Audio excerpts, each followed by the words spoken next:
తెనాలి నియోజకవర్గ ప్రజలందరికీ మరి ముఖ్యంగా నియోజకవర్గ ఓటర్లు మహాశయులందరికీ విజ్ఞప్తి. ఈరోజు పోలింగ్ జరుగుతూ ఉంది. ప్రజలు బ్రహ్మరథం పడుతూ ఉన్నారు. మరి ముఖ్యంగా అత్యధిక మంది మహిళలు క్యూ లైన్లో నుంచొని ఈ రాష్ట్ర ముఖ్యమంత్రి జగన్మోహన్ రెడ్డి గారిని మళ్ళీ రెండోసారి ముఖ్యమంత్రిగా చేయాలన్న తలంపుతో, అలాగే తెనాలి నియోజకవర్గంలో కూడా నన్ను మళ్ళీ ఎమ్మెల్యే చేయడం కోసం క్యూలో నుంచొని ఓటేస్తున్న సందర్భం. దాంట్లో భాగంగానే నేను నా ఓటు హక్కుని వినియోగించుకోవడానికి నేను నా భార్య ఎక్కడైతే నా ఐతానగర్ నా సొంత ప్లేస్ అయిన ఐతానగర్ బూత్లోకి ఓటు వేయడానికి వెళ్తున్నప్పుడు, ఎందుకంటే నేను అభ్యర్థి ఓటు వేసుకునే క్రమంలో సహజంగా ఎవరైనా కానీ ఓటు అనేది ఓటు వేయడానికి వచ్చినప్పుడు క్యూలో నుంచొని ఓటు వేయటం అనేది సహజమైన పద్ధతి. అది ఎవరైనా కానీ సహజంగా ఈ ఎలక్షన్స్ టైంలో అభ్యర్థి అన్ని బూతులు తిరుగుతూ ఉంటారు కాబట్టి నాకేం వర్తించదు. ఇప్పుడు మనోహర్ గారు ఓటేసాడు, ఆయన కూడా క్యూ లైన్లో నుంచొని ఏం ఓటు వేయాలి, మామూలుగా వెళ్ళి వేసి వచ్చాడు. ఎవరైనా కానీ ఇది ఎవరికి తెలియంది, ఎమ్మెల్యే అభ్యర్థిగా ఉన్నాళ్ళు. ఎందుకంటే అన్ని బూతులు తిరుగుతూ ఉంటారు కాబట్టి, అన్ని బూతులు తిరగాలి కాబట్టి, అక్కడ పోలింగ్ స్టేషన్స్ ప్రశాంత వాతావరణాన్ని క్రియేట్ చేయడం కోసం, అక్కడ ప్రశాంత వాతావరణం ఉందా లేదా, ఓటర్లకు కానీ ఇంకోళ్ళకి కానీ పోలింగ్ స్టేషన్లో కూర్చున్న ఈవీఎంలు కానీ ఇంకోటి కానీ ఏదైనా ఇబ్బందికరమైన పరిస్థితులు ఉన్నాయా లేవా అని మానిటరింగ్ చేసుకోవటం అనేది ఎమ్మెల్యే అభ్యర్థులు ఎప్పుడు చేసుకునేది. ఇది ప్రతి ఎలక్షన్స్లో జరిగేది. ఆ క్రమంలో భాగంగానే నేను నా భార్య కలిపి క్యూ లైన్లో కాకుండా ఓటేసిన మాట పోయింది. అయితే అక్కడ ఉన్న గొట్టిముక్కల సుధాకర్ అనే ఇతను సుమారు ఒక 10 రోజుల నుంచి, ఇతను ఇక్కడ కాదు ఐతానగరే కాక ఐతానగర్లో ఉండడు, సాఫ్ట్వేర్ ఎంప్లాయీ. ఇతను ఒక వారం రోజుల నుంచి తెనాలి వచ్చి ఇక్కడ జనసేన పార్టీ తరఫున పోటీ చేస్తున్న నాదెండ్ల మనోహర్తో కలిసి జనసేన ఆఫీసులో ఎలక్షన్ హీరింగ్కి సంబంధించి అనేక రకమైన ఇతను మనోహర్తో కలిపి చేసిన సందర్భం జరుగుతూ ఉంది. దాంట్లో భాగంగానే కావాలని ఏదో ఒక క్రియేషన్ చేయాలని, ఎందుకంటే మనోహర్ పోటీ చేస్తున్న పార్టీ జనసేన సపోర్ట్ చేసి, జనసేనకి తెనాల్లో కేడర్ లేదు, తెలుగుదేశం పార్టీ పోటీ చేయటం.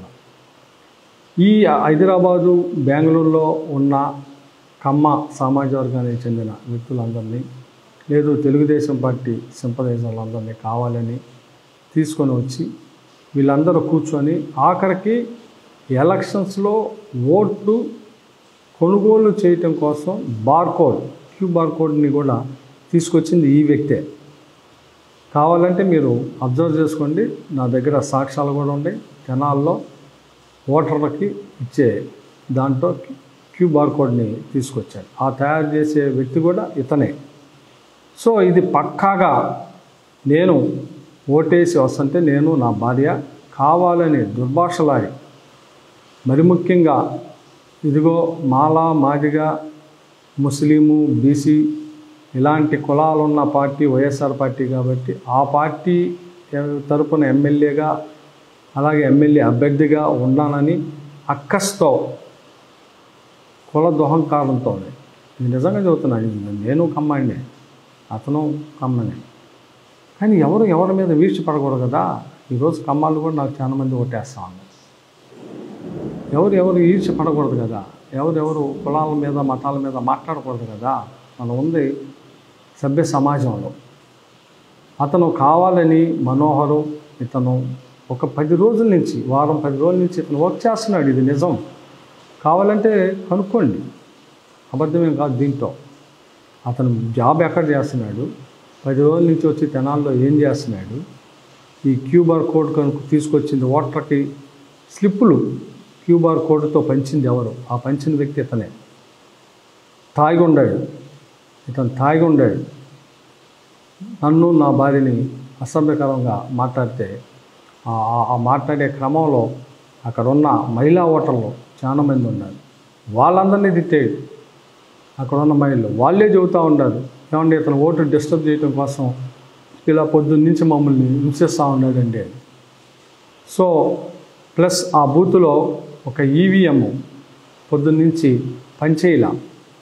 నాకు కంప్లైంట్ వచ్చింది, ఈవీఎం కూడా పనిచేయలేదు అని.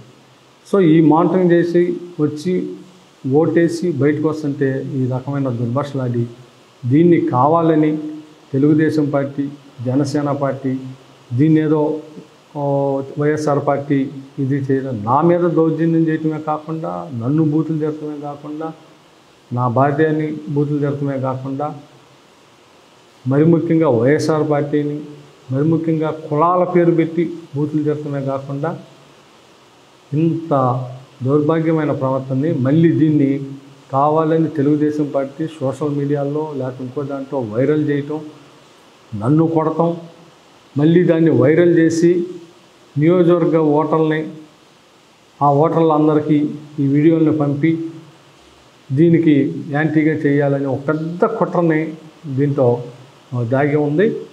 సో దయచేసి నియోజకవర్గ ప్రజలు ఎవరో దీన్ని నమ్మవద్దని. ఎందుకు నమ్మవద్దని అంటే నేను ఎలాంటి అంటే తెలుసు, నా ప్రవర్తన ఎట్లాంటిది తెలుసు, నా యాటిట్యూడ్ ఎట్లాంటిది తెలుసు. కొన్ని లక్షల మంది విద్యార్థులకి ఉద్యోగ భద్రత ఇచ్చిన వ్యక్తిని. ఈ నియోజకవర్గంలో నేను ఎలాంటి అంటే అందరికీ తెలుసు. సో ఈ వీడియోని రకరకాలుగా వైరల్ చేస్తా. ఆ వైరల్ న్యూస్ని దయచేసి ఇది ఫేక్గా గమనించమని నియోజకవర్గ ప్రజలందరినీ కోరుతాను.